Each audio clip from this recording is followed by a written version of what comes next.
Yung dito, master, yung pag maga kasi masakit siya. Tapos, Di ba nga sir sabi niya? Okay. Okay. Sir, yung ano mo kasi, yung dental mo, medyo kulang yun dito. Tapos may naka-ano. Okay. Hindi naman siya Sumasakit ba siya, sir? sumasakit siya sir pag malamig, master. Okay. Ngayon ang problema ko, Ano, sir? pagka tanghali naman, wala. Pero pag malamig ang panahon masakit. Malamig ang panahon, masakit. Kulang kasi yung dental mo, sir. Kailangan maano to eh. Kahit yung sa bagang lang maayos. Meron kasing yung bagang mo sa taas, sumasakto rin sa butas ng ano. Kaya pag kumakain ka, siyempre lumulubog na yan. Hindi na niya madepensan kasi hindi pantay yung dental natin, yung tooth natin. Kailangan dogma eh. Siyempre may kakulangan sa dental mo. Maaaring may chance na sumakit yan kasi nga imbalance yung nadidiinan. Ngayon, pagka nanatili yan na kulang ang dental, kahit ayusin ko yan, sir, yun ang tingin ko kahit ayusin ko yan. Kita mo, minsan wala, minsan meron. Kasi pag napupuruhan lang pag kumakain, pag hindi tinatamaan, kumbaga, nadidiinan mo ng sagad na walang kinain, may chance yan na may chance yan na kumirot.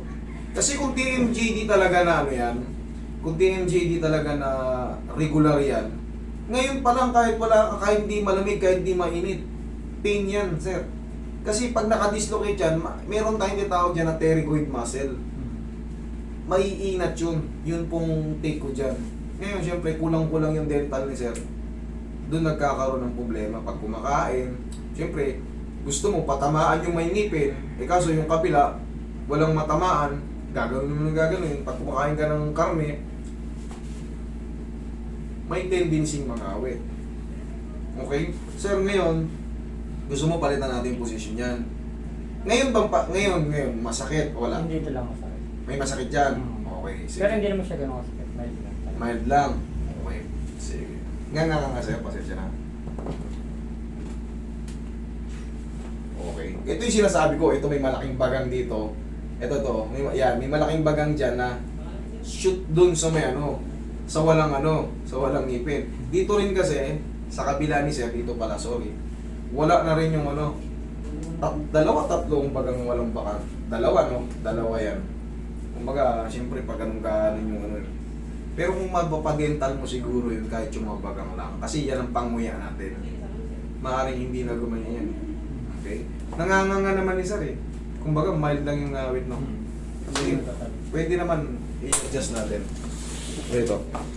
Sa akin kasi dito, sir, talagang ina-assess ko muna kung talagang karapat-dapat bang yan. Kasi yung iba, minsan, katulad kanina, tinatanong ko kung nakakain siya lahat. Oo, lahat. Masakit, wala. Kaso sir, may tumutunog sa dulo eh. Sabi ko, wala yan. Normal lang yan. Kasi, wala namang masakit eh. Pag pinabago mo yan, baka mamaya, mawala kayong sakit, ay mawala yung tunog ng kaunti, pero sumasakit naman. Sasabihin mo, master, ibalik mo na lang, doon na lang ako sa tumutunog kasi walang masakit doon eh. O ngayon, sayang lang yan nyo. Kumbaga, nasaktan lang kayo. Pero siyempre, magkikreate na ng ngala yun. Mga ilang araw pa yun bago mag-subside ulit, bago humupa. Okay? Pero ito, meron daw may may ngalay-ngalay daw dito, kaya malaking pwedeng i-adjust. Okay, nga sir. Sarap. Okay. Sige nga. Dahan-dahan sarap. Okay. Sa ngang diretso. Dahan-dahan sarap.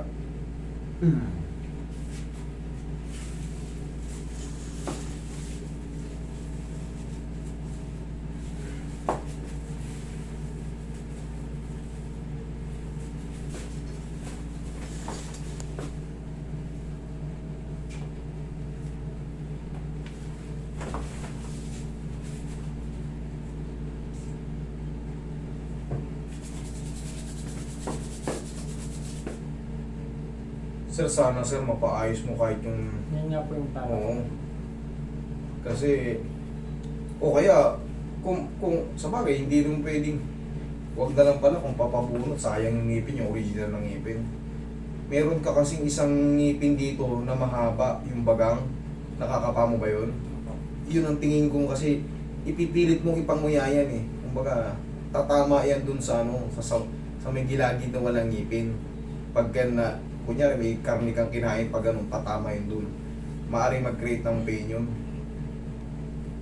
Dito kasi wala. Pantay yun dito. Dito ba siya nagkikreate, sir? Dito lang po. Okay, sakto nga. Ito nga yung may isang bagang doon na namumukod tanging medyo mahaba.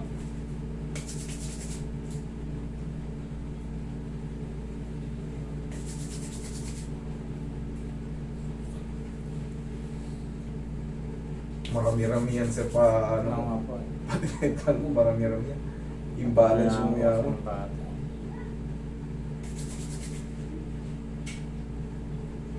Pero pag naayos yan, dire-diretso na yun. Yung mga dental na yan. Pag na patungan to, o kaya malagyan ng ano yun. Kahit ito lang unahin mo, kasi ito pantay eh. Pag ginaya mo, tatama talaga sa ngipin sa ngipin.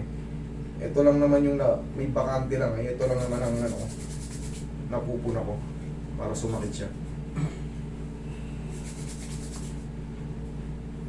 Kaya nga nasabi ko, kung talagang TMGD yan, kung disorder talaga yan, kahit hindi malamig, kahit mainit ang panahon, talagang ngawit yan. Lalo pag humikab ka, hindi mo mapuwersa. Pero siya nakakanganga siya ng todo-todo eh. Kaya sabi ko, dun lang yun. Nga, sara. Oh, may masakit? Ano? Wala. Ngayon sir, wala akong ibang nakikitang solusyon sir, kundi kasi yung konting adjustment na yun, gumalaw na yun na yun eh. Kumbaga, sabi ko nga, sa unang assessment ko, darating at darating yung mga araw na sasakit pa rin siya eh. Bakit? Kasi imbalance talaga yung madidiinan ng pagkain, lalo pagka ano. Ngayon, wala namang masakit, oh. Okay siya. Eh syempre, kakain tayo. Hindi naman tayo pwedeng huminto sa pagkain. Kakain at kakain tayo. Madarating sa panahon, kakain tayo ng karne. Baka sumakit na naman. Yun ang take ko dyan, sir. Pero, hindi siya talaga totaling yung malaki yung ano, yung katulad na ina-adjust ko. Ang tanong tingin pa. Takay nakahang. Eh, mas maganda pa yung mga ganun sa'yo kasi dental problem, sir. Okay? Okay naman, ha? Hindi nawawala. Sige. Ano bang Ito po kasi Ano bang ginawa mo? Yung stiffness ako nung time na yun, Mm. parang akala ko, ginanong ko siya tapos pinatong ganito, hindi ko na naibalik ka. bakit stiff neck? Bakit stiff neck ito ang gagalawin mo? Hindi, kasi yung parang yung gusto kong gumanon, inano ko Mm. siya ng ganito. Pinihit mo kasama to? Ito yung pinakang inano ko, tapos pinalos akong ganon. Yun ang Okay. sumakit. Ito yung pinaka- Mali kasi yung diskarte. Pag may stiff neck kayo, kung tandaan nyo, ang normal na stiff neck, halos 5 to 6 days, o sabihin natin 1 linggo, haplos-haplosin nyo lang muna yan. Huwag nyong, baka meron yung maiipit na ugat, kasi connected dyan dito, siro, sa leeg. Sa shoulder, connected po yan. Ngayon, inipit mo yung dito, nag-react, kasi wala sa timing to. Ngayon, yung blood flow dito, yung blood flow na manggagaling dyan, naipit mo ngayon, kasi may kasagsagan na may neck pain siya, ginanon niya.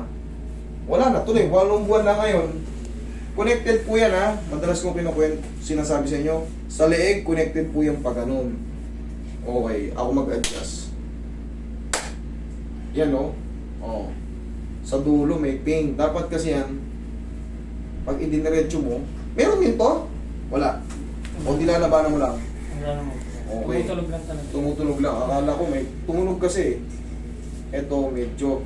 Okay. Kasi sa akin, uobserbahan ko yan, yung mga bawat kilos.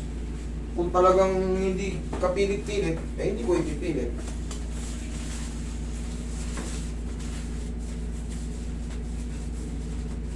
Huwag kayong mag-eksperimento ng adjustment. Lalo kung may karugtong na may masakit. Ang gawin nyo, pag may neck pain kayo or stiff neck, bumili kayo ng pau. Nawawala rin yan sa 1 linggo. Pero pag hindi nawala ng 1 linggo, ibig sabihin yan, discompression. Traction na kaagad. Para tapos kaagad. Hindi yung mag-a-adjust kayo ng sarili nyo na hindi nyo alam yung kasunod. Diba? Hindi mo naman alam yung kasunod eh. Experiment nga lang. Experiment lang.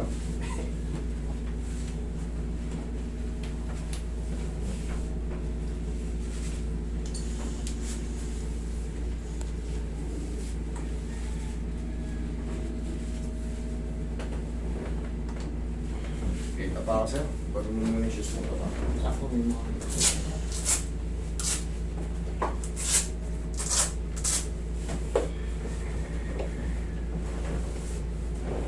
Isa pa sa huwag yung gagawin. Pag may stiff neck kayo, huwag yung lagyan ng yelo. Pucha, lalo kayong mamamagaron. Baka yung iba, may stiff neck, nilagyan nyo ng yelo. Lalo mamumuo yung dugo nyo dyan. Kailangan yan, mainit. Plus-plus nyo lang ng mga pau. Pinaka-the best. Huwag nyo ilalagyan ng yelo yan pag may stiff neck kayo. Siyempre, yung muscle na stiff, titigas lalo yun pag may yelo.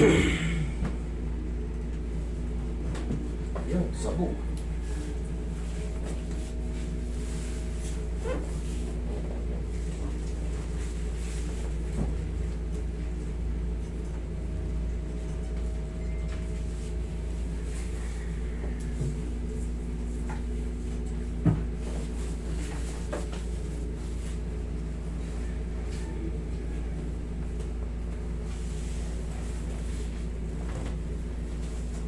Tama lang ha.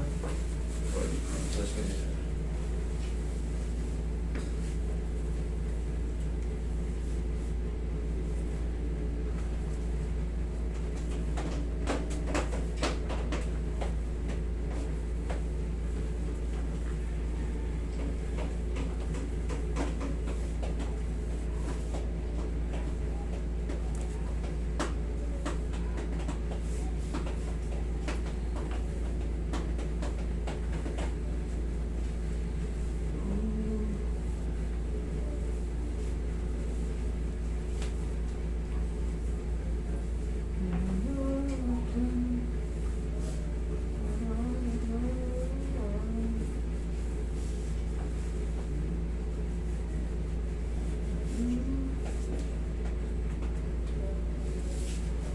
Ihaya ko siya.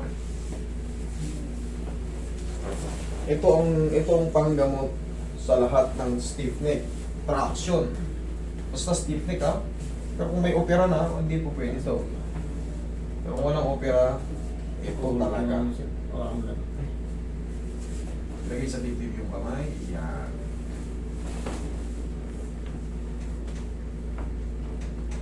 Inhale. Exhale.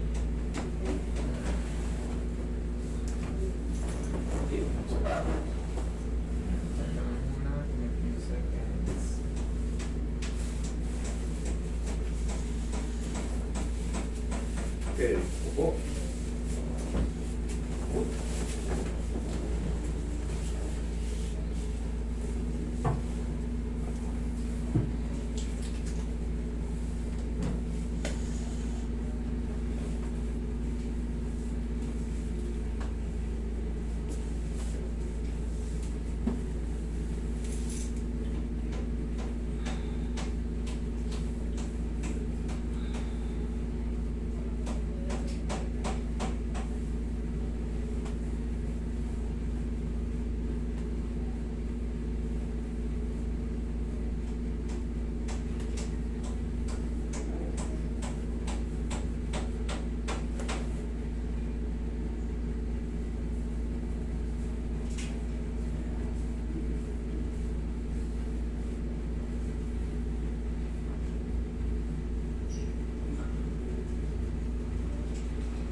Kung may matira mang konti, normal lang yun. 3 to 4 days, dire-diretso na yun. Check mo.